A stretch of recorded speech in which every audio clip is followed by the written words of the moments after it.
Hey guys, तो कैसे हैं आप? Welcome back to my YouTube channel that is Vipul in UK. तो इस वीडियो में बेसिकली बात कर रहा हूँ 2023 में जो भी सितंबर इनटेक में आने का सोच रहा है, जो यूके में सबसे बड़ा वन ऑफ द इनटेक है, उसमें आपका टोटल कॉस्ट क्या रहेगा और टोटल जो जर्नी रहेगी वो डिटेल्स में इस वीडियो में बात करेंगे। और इसके साथ मैं अपना एक्सपीरियंस भी शेयर करूंगा कि मेरे को पूरा टोटल कॉस्ट कितना पड़ा और पूरा ये जो जर्नी था उसका प्रोसेस मैं आपको सिंपल वर्ड्स में एक्सप्लेन करने की कोशिश करूंगा। तो चलिए स्टार्ट करते हैं। तो जो यूके की यूनिवर्सिटीज है अभी फिलहाल में सबसे बेस्ट यूनिवर्सिटीज हैं वर्ल्ड में, और मुझे लगता है कि जो स्टूडेंट वीजा मिल रहा है सबसे आसानी से इस कंट्री में मिल रहा है। चाहे आप कनाडा की बात कर लो, आप ऑस्ट्रेलिया की बात करो, न्यूजीलैंड की बात कर लो, तो सबसे सिंपल एंड ईजी प्रोसेस है स्टूडेंट वीजा का, वो मुझे लगता है स्पेसिफिकली यूके का है। तो सबसे पहले स्टार्ट करते हैं। अगर एक बंदा सोच रहा है अगर यूके आने का और प्रिपरेशन कर रहा है सितंबर इनटेक का, तो सबसे पहले दिमाग में आता है आईएलटीएस। हाँ, तो सबसे पहले आईएलटीएस इस बात का आता है कि स्टैंडर्ड एक एग्जाम है, ठीक है, जिसमें आपको अपनी इंग्लिश प्रोफिशिएंसी प्रूव करना पड़ता है यहाँ की यूनिवर्सिटी को कि यहाँ पे अगर आप आ रहे हो तो इजीली आपको इंग्लिश समझ में आएगा कि नहीं। तो यहाँ पे दो ऑप्शन आता है, ठीक है, एक होता है आईएलटीएस देना है और एक होता है कि आईएलटीएस नहीं देना है।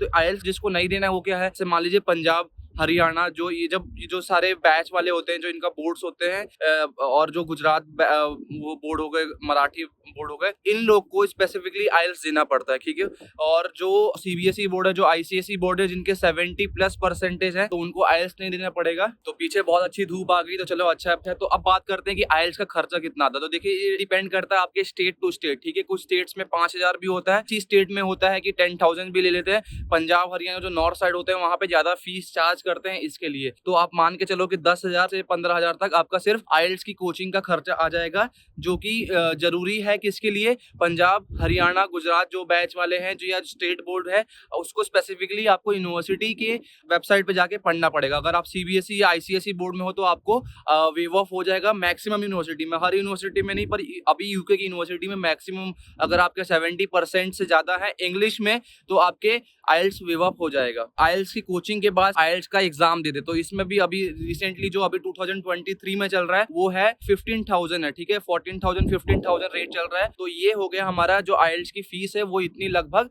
लगी जाती है अगर बंदा एक अटेम्प्ट में निकाल ले। अगर ज्यादा अटेम्प्ट में लगेंगे तो आप फिर काउंट कर सकते हो। फिर गाइस, आईएलटीएस की कोचिंग के बाद जो सेकंड प्रोसेस होता है, आप अप्लाई करते हो। तो जैसे यूएसए का प्रोसेस है, यूएसए यूनिवर्सिटीज, यूएसए की कॉलेजेस हैं, जो कनाडा के कॉलेजेस हैं, इन सब में क्या होता है कि आपको स्पेसिफिकली जब आप फॉर्म भरते हो तो आपको कुछ स्पेसिफिक फीस देनी पड़ती है। पर यूके की यूनिवर्सिटी में मोस्ट ऑफ द यूनिवर्सिटीज जो आप एप्लीकेशन करते हो उसमें पूरा फ्री होता है। तो मैक्सिमम जो बंदा अप्लाई करता है ना यूके की यूनिवर्सिटी में, तो वो क्या करता है कि 5 से 6 यूनिवर्सिटी में एटलीस्ट अप्लाई कर देता है। तो आप भी यही करना, ठीक है। आप पहले अपने अपने जो आपको कोर्स करना है उसके हिसाब से आप शॉर्ट लिस्टिंग कर लेना, उसके हिसाब से आप अप्लाई कर सकते हो जितना आपको पसंद है उतना। तो इस मूवमेंट में मैं समझ रहा हूँ कि अगर आपने अप्लाई कर दिया है तो अभी तक आपका ज्यादा से ज्यादा 2 हफ्ते 3 हफ्ते में आपका जो यूनिवर्सिटीज है, अगर आपका प्रोफाइल अच्छा है तो आपका ऑफर एक्सेप्ट कर लेती है। उसके बाद आपको बोलती है कि आपको कंडीशनल ऑफर लेटर देती है, जिसमें आपको आईएलटीएस या अपनी इंग्लिश वे ऑफ दिखाना पड़ता है, जिसमें आपको एक एलओआर दिखाना पड़ता है, जो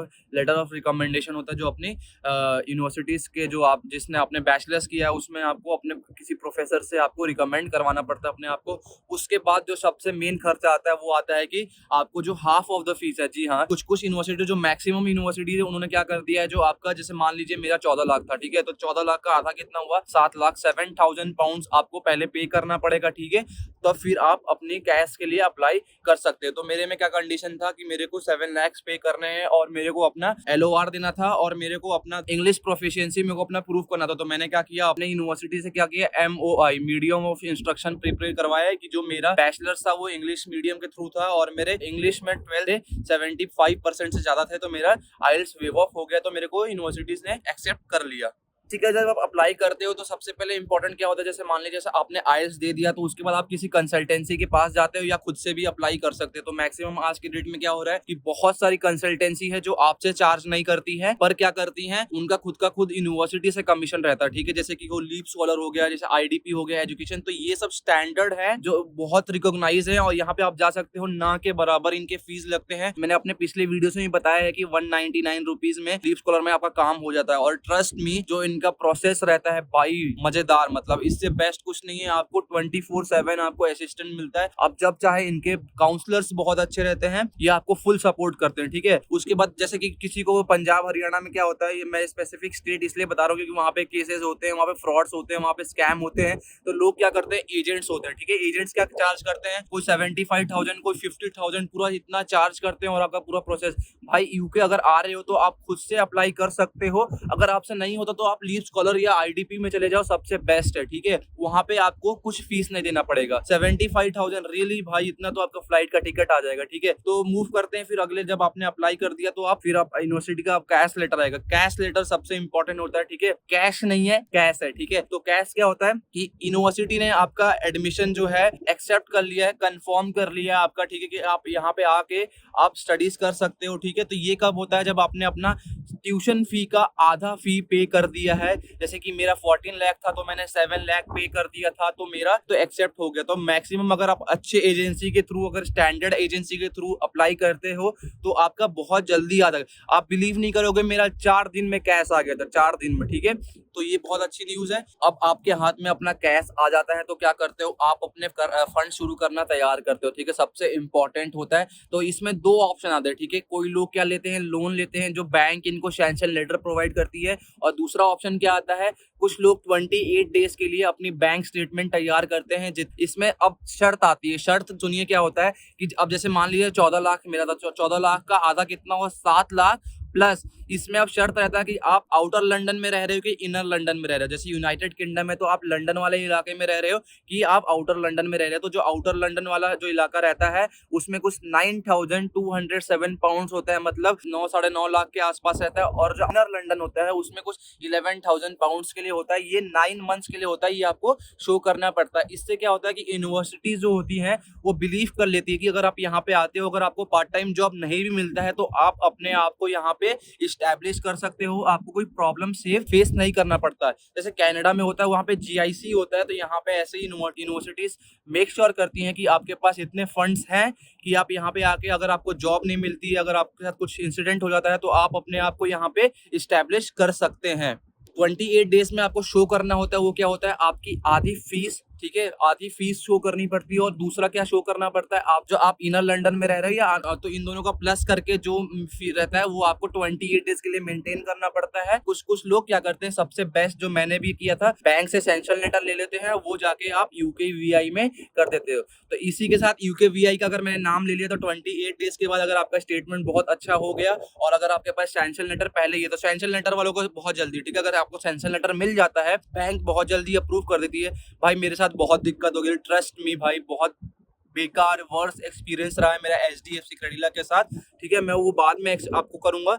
और तो अगर आपके पास सैंक्शन लेटर आ जाता है तो आप अपनी वीजा फाइल कर सकते हो भाई। ये सबसे लास्ट प्रोसेस रहता है उसके पास, ठीक है।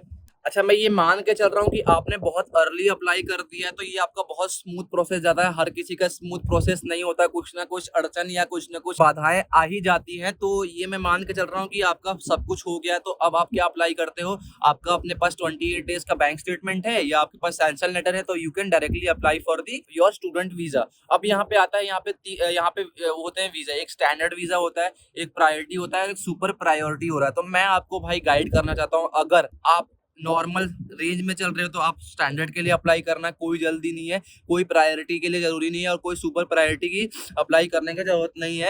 इसमें क्या होता है कि आपके पैसे वेस्ट होते हैं, वो पैसे अगर आप सेव करोगे तो यहाँ पे जब आप यूके में आ रहे हो तो वो कहीं ना कहीं काम हो जाते हैं। तो आप स्टैंडर्ड के लिए अप्लाई कर देते हो। अब जब मैंने यूके वीआई में स्टैंडर्ड के लिए अप्लाई किया तो मेरे एम्बेसी फीस जो होती है वो 37,000 आया था। और मैं इसके साथ एक और चीज बोलना चाहता हूँ, अब जब आप एम्बेसी में जब आपको डेट मिलती है तो वहां पे जाके अगर आपको लंबी क्यू में, जब भी लंबी लाइन में अगर नहीं लगना है तो आप 3500 रुपए और एक्स्ट्रा खर्च कर सकते हो। मैं यार देखो वो तुम्हारे ऊपर है, मैंने कर दिए थे भाई, पैसे थे तो मैंने कर दिए थे, मेरे को लाइन खड़ा नहीं होना पड़ा था, ठीक है। मतलब मैं बोलूंगा कि मत करना भाई, क्योंकि उस टाइम अगर आप सही प्रोसेस से जा रहे हो तो आपको, अगर भीड़ है तो कर दो, अगर भीड़ नहीं है तो फिर आराम से चिल मारो। क्योंकि वहाँ का एनवायरनमेंट होता है ना भाई यूके वीआई का, भाई वहाँ पे हर एम्बेसी की चीजें होती, तो आप जाओगे तो आपको पता लग जाएगा। वहाँ पे चाइना वाले एम्बेसी होते हैं, हर जितने भी जर्मनी वर्मनी होते हैं, तो वहाँ पे भी जाके आप एनवायरनमेंट, आपको वो फीलिंग आने लगती है कि हाँ यार चलो ठीक है हम अब्रॉड जाने वाले, तो वो फील आपको आने लगता है। और उसके बाद यूके के लिए स्पेसिफिकली आपका हेल्थ इंश्योरेंस लगता है जिसको IHS बोलते हैं, उसका मेरे को जो खर्च आया था वो 93,000 रुपीज आया था। ये एक बहुत बड़ा खर्च था जो दबा के ले लेते हैं। यहाँ पे भाई ट्रस्ट मी, यहाँ पे मैंने लोग देखे, यहाँ पे उसका कोई यूज नहीं है, वो शायद फालतू ही जाएगा, पर भाई आप हेल्थ इंपॉर्टेंट है यहाँ पे, ठीक है। हेल्थ है तो सब कुछ है यहाँ पे। तो अप्लाई करके आ गए, आपने अपने एम्बेसी फाइल करके आ गई, तो उसकी बायोमेट्रिक करके आ गए। तो जो ये फेज होता है भाई सबसे फिंगर क्रॉस वाला फेज होता है, ये वो इंतजार भाई सहा नहीं जाता, ठीक है। हम लोग भाई कब आएगा अपना इंतजार करते रहते कि भाई अब आएगा, अब आ जाए स्टैंडर्ड वीजा के लिए। मेरे को बहुत दिन लगा लिए थे। प्रायोरिटी और सुपर प्रायोरिटी वालों को कोई टेंशन नहीं है, बहुत जल्दी आता है। आपको पैसे अगर खर्चने हैं तो आप कर सकते हो, पर अगर आप स्टैंडर्ड के लिए अप्लाई करते हो थोड़ा वेट कर लेना, आ जाता है, ठीक है। कोई डरने की बात नहीं है, क्योंकि अभी जो वीजा रेट्स हैं, जो यूके के रेट्स हैं, मैंने बताया हर वीडियो में बताता हूँ, बहुत ज्यादा हाई है। तो बहुत रेयर चांसेस होंगे कि अगर आपका जो आपने फीस दिखाई है, आप कुछ प्रॉब्लम हो गए, बजट में आपका प्रॉब्लम हो गया, तब होता है, ठीक है। एक्सपेंसेस दिखाने में या आपका जो स्टेटमेंट लेटर है अगर उसमें कुछ फर्क आता है, तब उसमें अगर आपका रिजेक्ट हो जाता है। पर अभी फिलहाल में यूके का सबसे हाईएस्ट वीजा रेट चल रहे हैं, इसमें रिजेक्ट नहीं होते हैं, ठीक है। तो इसके बाद सबसे इंपॉर्टेंट खर्चा क्या आता है, आप फ्लाइट बुक कराते हो, ठीक है। उसमें अगर आप जल्दी करवा रहे हो तो ठीक है, मेरा आया था 50,000। तो कुछ लोग 1,90,90 हजार भी होते हैं और ले ओवर भी होते हैं, ठीक है। तो मेरी डायरेक्ट फ्लाइट थी विस्तारा का, मैंने बताया था पिछले वीडियो में। तो मैंने इंडिया से फ्लाइट लिया और ये आ गया लंदन में। आप भी ऐसे ही आ जाओगे, ठीक है, मजे से, ठीक है। कोई टेंशन नहीं है, अगर आप अप्लाई करो तो अच्छे से अप्लाई करो। और बस यही था वीडियो में, मैं गाइड करना चाहता था कि इतने खर्चे आ जाएंगे, ठीक है। और यहाँ पे आके एटलीस्ट अपने पास, मैं बोलूँगा आज के डेट में अपने पास 500 पाउंड कैश जरूर रखना, ठीक है। बहुत इंपॉर्टेंट है, क्योंकि यहाँ पे आते ही आपको पार्ट टाइम जॉब नहीं मिलेगी, ठीक है। आपको यहाँ पे आके लेना पड़ेगा, ठीक है। और ऐसा नहीं कि पहले दिन ही मिल जाएगी, ठीक है। और कैलकुलेशन कर रहे हो, बैठे बैठे करते रहो, कोई वो नहीं है। मैं भी था ना, कैलकुलेट करता था, अरे 3,000 पाउंड 2,500 पाउंड, इतना आसान नहीं है भाई। यहाँ पे आके आपको फाइट मारना पड़ेगा, जॉब मिल जाएगी, ठीक है। तो एटलीस्ट 500 पाउंड लेकर जाना बहुत इंपॉर्टेंट है। और आगे वीडियोस में और मैं गाइड करते रहूंगा। तो अगर आपको ये वीडियो अच्छी लगी तो ठीक है, लाइक सब्सक्राइब जरूर करना और शेयर करना, ठीक है। देख के जरूर जाना ये वीडियो, बहुत important. Thank you so much, have a good day, good health, good life, bye bye.